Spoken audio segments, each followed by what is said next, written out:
Hi, Assalamualaikum madam. We are from CFAP2463B.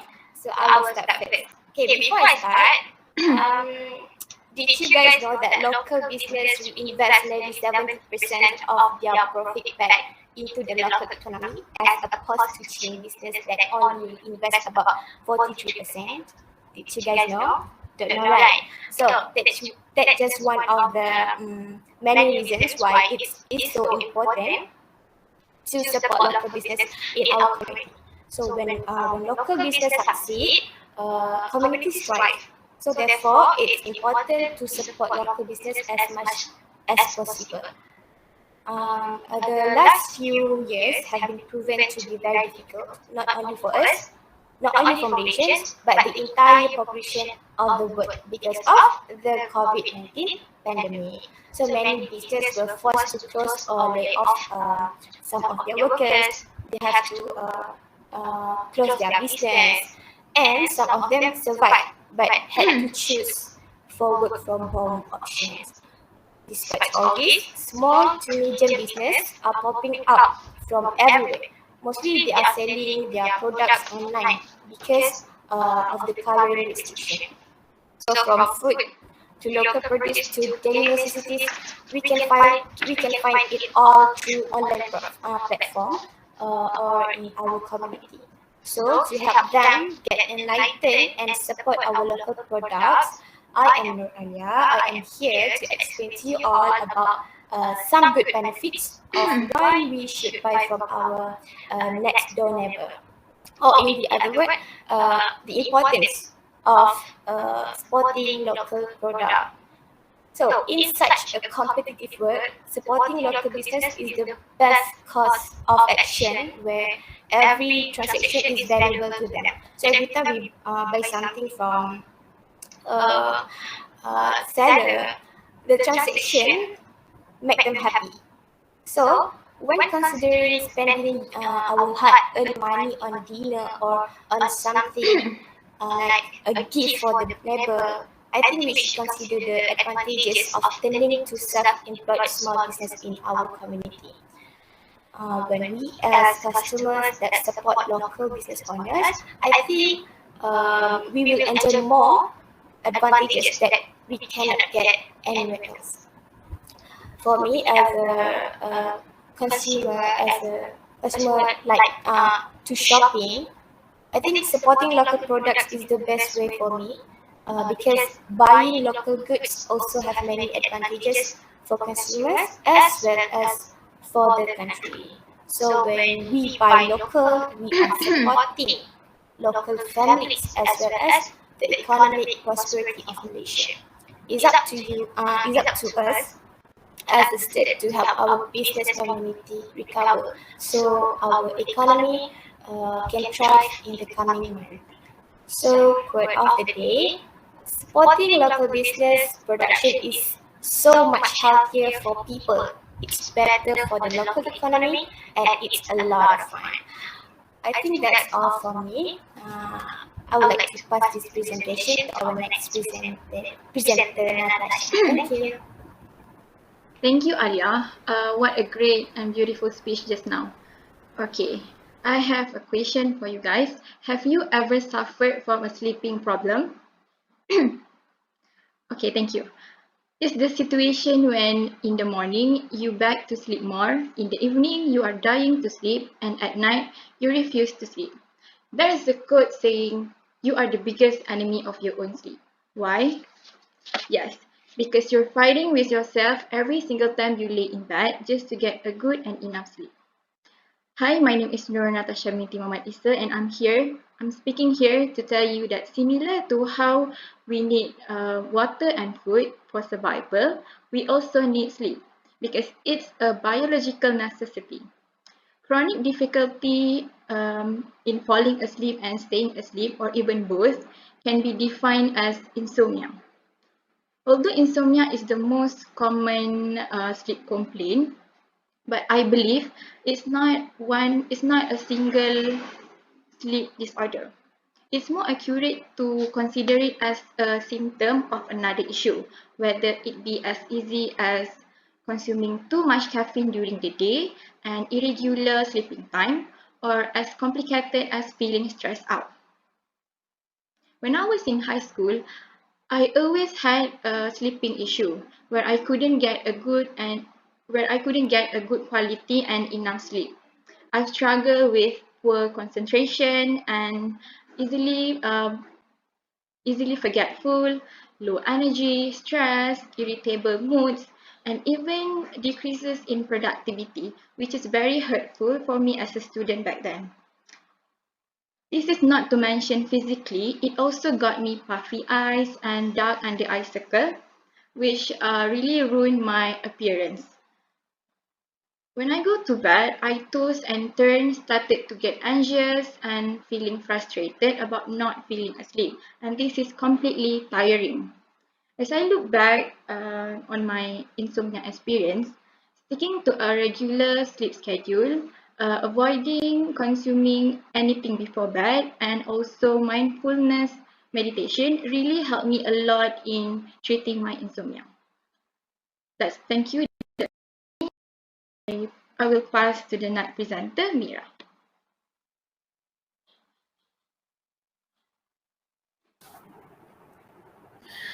Thank you, Natasha. Next, I will continue with my topic, which is what is exactly microsleep. Do you remember in 2019, our country was rocked by a fatal accident that involved a founder of Dina Skincare, which asleep beside her husband. Her husband, who drove the car, admit he was sleepy when driving from their home to Patani, Thailand. He just realized they got an accident when he already hit a lorry which was parked outside the road. Related to the news just now, today I, Nur Amira Batusha, would like to talk to you and tell you the topic of microsleep. Before we go further, I would like to ask, do you know what is microsleep? Okay, thank you. Many people are not exposed what is microsleep. In short definition, microsleep is a short sleep that can be only in few moments when you are not intending to sleep. It can be only 1 second until 50 seconds, but it is also can be until 30 seconds. If we think it is just a short moment, but do you know what will happen during this short moment? A person can control a microsleep. Many people have experienced this incident, but they don't know it's actually microsleep. It can be when you're in class, during playing game, but the worst part is during driving. Just 2 seconds steering wheel can turn off the road, or maybe the pedal is accidentally pressed. Accident or fatal crash will happen. Microsleep actually is a common incident that happen among the general population when a person not getting enough sleep and rest. People will not realize when microsleep happen because a person eyes only close for a few seconds. Sometimes it also can be when it conversation, when we will not be fully responsive. You might think you will not experience microsleep, but in fact, everyone can experience microsleep when our body not getting enough rest. Do you know why microsleep happen? The National Sleep Foundation 2017 state an average for adult to sleep per night is 7 hours until 9 hours. As we all know, sleep is an essential for survival living, especially humans. Humans need to sleep to recharge their mind and body. Healthy sleep can help the body remain healthy and stay away from diseases. Do you know how many crashes happen cause of microsleep? Microsleep during driving is a serious problem in United States. According to News Straits Times, 9 July 2020, in United States, it is estimated 1.2 million accidents are caused by microsleep each year. A tragedy happens every 30 seconds. Teenagers and young adults should be more aware with microsleep during driving. National Library of Medicine 2020 state in this age, drivers experience more microsleep. But I think all age should put awareness of microsleep. National Highways Traffic Safety Administration 2017 found that many microsleep crash happen when driving alone with or without passenger beside. Based on police and hospital report, estimate that 100,000 crashes reported to the police are causes of microsleep. They estimate 1,550 deaths, 71,000 injuries, and $12.5 billion in monetary losses.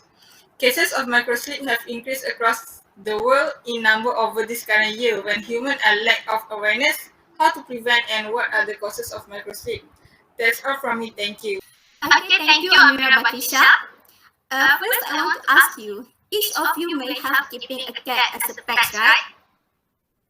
Did anyone here acknowledge the kind of advantage that cats can provide to us as their owners? Okay, thank you. Their positive effect towards your mental or emotional may not be noticeable by some of you. Here, my name is Nushara Balkis binti Muhammad Rocky. Want to inform you all about keeping a cat can be beneficial for individual mental health. The reason of this speech is because this can help us appreciate animals in our immediate surroundings, especially stray cats. There are a few people who act cruelly towards stray cats because of their irresponsible and foolish thinking.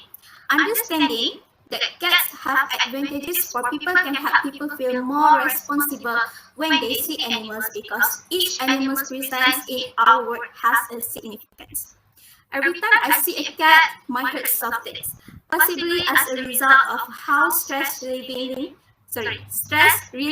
and lovely cats are. As I do some research about cats, it's true that I'm not the only one that feels at ease around cats in any kind of situation. Owning a cat can be an extremely enjoyable one. Not only that, cats are among the most adorable and beloved pets. Although they are very lazy, they can also become lively when necessary. They make wonderful pets and won't annoy you very much unless you love making time with them. They seem appealing, are warm and lovely at the same time, and we all enjoy hearing their meow. Keeping a cat can give you a great mental and emotional health as cats can make ideal pets for companions because they provide a kind of undivided affection that is comparable to a close friend, has the potential of helping relax your nervous system and give you a quick outlet for play and pleasure. Okay, that's all from me. Now we move to the Nurul Fatiha. Thank you. Thank you, Shara Bakis, for that speech. Before I start, I want to ask some question. Have you ever looked in the mirror and want yourself to look like a certain way because you feel like you are not enough? Have you even looked at others' Instagram pictures and hate about how you look and your body? Okay, so I'm here to talk about self-love. We were taught to love and be kind to others, but no one has ever taught us to love ourselves. As someone who is always insecure about myself, I once have a hard time loving myself. I want to be loved, but there is a little voice in my head that keeps reminding me that I'm not good enough for some reasons. I end up disliking about myself, my personality, my physical appearance, the way I walk or the way I talk, and also the way I laugh. From there, I keep questioning myself. Do I lack of something? Am I not good enough? From there, I realized one thing. You cannot make someone love you the way you love them and accept yourself for who you are. It is all on you. You need to do it yourself. That is a reason why self-love is tied to self, because you cannot find that within anyone else. It is on you.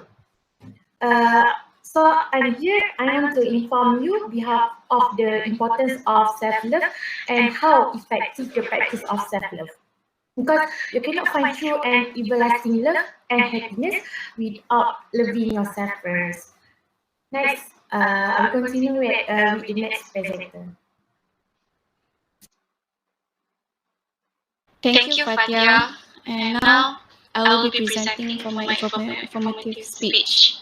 First of all, have you all ever considered to know about what our self-awareness and self-management are and how one of them can play a lead role in our lives? No? Okay. Before we go through this deeper, let's go on with the definition first. Let's go first with the self-awareness. What is self-awareness? Based on my research and my based on my research through articles and media, self-awareness can be defined as an ability to perceive or to judge and understand the things that makes us who we are as an individual, which includes our personalities, actions, values, beliefs, emotions, and thoughts, and so on. In psychologically state, our self became our main focus and priority. For self-management, it is an ability to regulate or to control our behavior, thoughts, emotion, as the way I said before, and just how to control it. Simply say it close to being disciplined with our mind and our action. Throughout this topic, I myself, Riley Ifahani binti Muhammad Razi, will help you guys to will guide you to even furthermore knowing what are the two different things, which is the self-aware and self-management are. And in that, we can know and acknowledge which one of it plays the biggest role in our life and how it can manage to help us to be better or improve in our daily routine. And there includes its experiment back in the days, and there includes like there even exists during our daily routine as a student, as a as an individual as well. And I can help you to go through the important things as well, where between these two things, which is the self-awareness and self-management thing. And with that, we can go through it even more deeper so we can know which one of it are the most important one. So without our self-awareness and our self-management, as an individual, we might just be a robot. So this shows how important it is, both of these within our life. And that is all for me. I would like to pass this to Shahida. Thank you, Ifahani.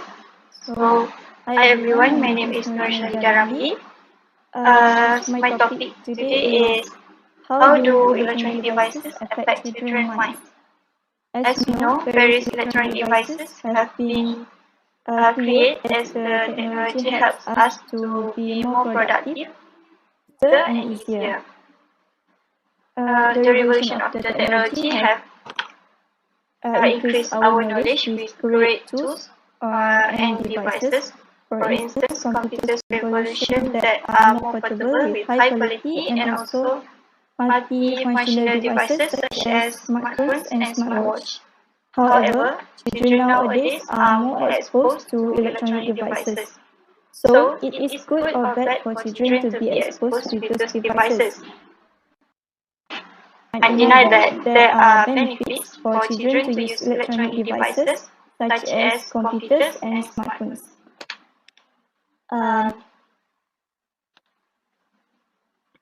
They can study well as various information available at their fingertips.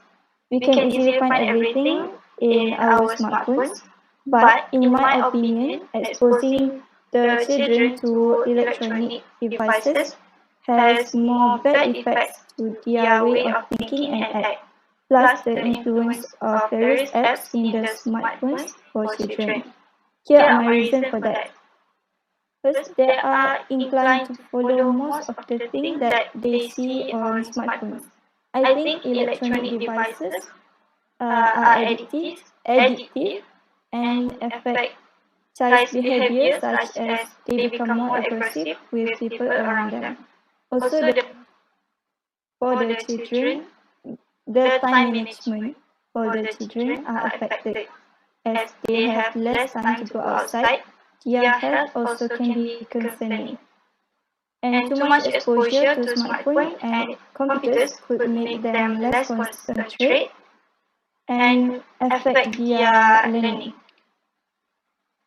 I was worried to see how children these days spend most of their time with computer and smartphones, as the use of electronic devices are bad for children. People tend to learn something when they are still kids, so how children thinking and act determine their future in terms of studies and health. That's all from me. Thank you, and I will pass to the next presenter, Kaisara. So thank you, Sharida, for the great speech. Okay, so I'm gonna ask you guys, do you fully know and understand what's the meaning of harassment? And are you guys aware of the issue of harassment in our society? So I'm Kaisar Izatis. Today I'm gonna talk about the harassment awareness in our society. According to the All Women's Action Society, which is AWAM, it revealed that 57% of Malaysian women said they experienced sexual harassment verbally on a regular basis when walking on the street. Okay, so when we talk about the sexual harassment, it's not about the physical touch, it's also about the catcalling, because catcalling is a form of public sexual harassment, and it can include sexual comments, also sexist joke. Also, United Nations Women state that 1 in 3 women has faced some kind of sexual harassment, at least one in their lifetime. And I will be using sexual harassment statistics to explain of sexual harassment and introduce steps necessary to eliminate sexual harassment in the society nowadays. So any inappropriate sexual behavior that is insulting, humiliating, or intimidating is referred to as sexual harassment, and is illegally to sexual to harass someone, and it has taken a long time for sexual harassment to be acknowledged as a real issue. However, it is a start that can protect from the harassment. So that's all from me. Thank you. So we will move to the Kamaria Kusna. I'm sorry. Thank you, Kai, for the great speech. So today, I'm going to ask you a question. Do you guys know that the numbers of divorce happen in Malaysia as of the year 2022, based from the Department of Statistics Malaysia, is as much as 43,934 cases for the year 2021 and 47,272 cases in the year 2022.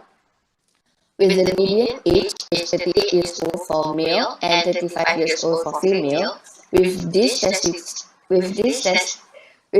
statistics laid out, there are numerous numbers of single parenting households that are resulting from the divorce.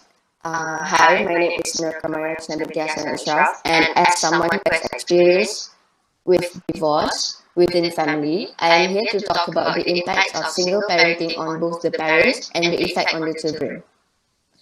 Did you also know that it is more common for single parents family to experience poverty? Given this, children from single parents are more likely to experience the consequences of growing up poor, such as shorter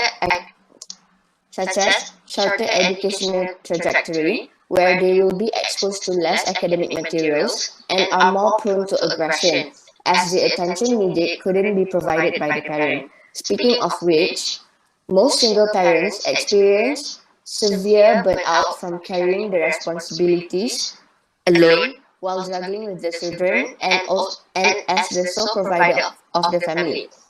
Children from single families also are more prone to face emotional and behavioral challenges, such as depression, which impacts both parents and children. Despite the negative impacts, this relationship can be made better by going to family therapy or by having better communication within family members. Thank you, and that's all from me, and that is all from us.